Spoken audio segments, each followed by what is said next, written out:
The Syria summit brings together two powers which have been President Bashar al-Assad's most forceful supporters, Iran and Russia, with one of his strongest opponents, Turkey. Cooperation between the rival camps raised hopes of stabilizing Syria after 7 years of conflict in which 500,000 people have been killed and half the population displaced. But the violence has raged on, highlighting strategic rifts between the three countries who, in the absence of decisive Western intervention, hold Syria's fate largely in their hands. Syria's army and Iran-backed militias, with Russian air power, have crushed insurgents near Damascus in eastern Ghouta, one of the four mooted de-escalation zones. Turkey, which sharply criticized the Ghouta offensive, waged its own military operation to drive Kurdish YPG fighters from the northwestern Syrian region of Afrin. It has pledged to take the town of Tel Rifat and push further east, angering Iran. Whatever the intentions are, Turkey's moves in Syria, whether in Afrin, Tel Rifat or any other part of Syria, should be halted as soon as possible, a senior Iranian official said. Iran has been Assad's most supportive ally throughout the conflict. Iran-backed militias first helped his army stem rebel advances and, following Russia's entry into the war in 2015, turned the tide decisively in Assad's favor.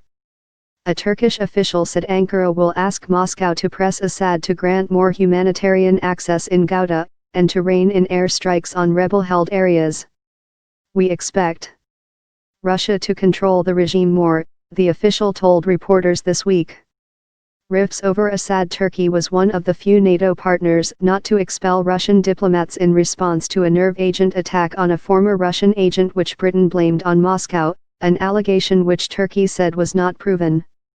Improved political ties have been reflected in Turkey's agreement to buy a Russian missile defense system and plans for Russia's Rosatom to build Turkey's first nuclear power plant. Turkey has also expanded relations with Iran, exchanging visits by military chiefs of staff, although its deepening ties with Tehran and Moscow have not translated into broader agreement on Syria's future. Iran remains determined that Assad stay in power, while Russia is less committed to keeping him in office, a regional diplomat said.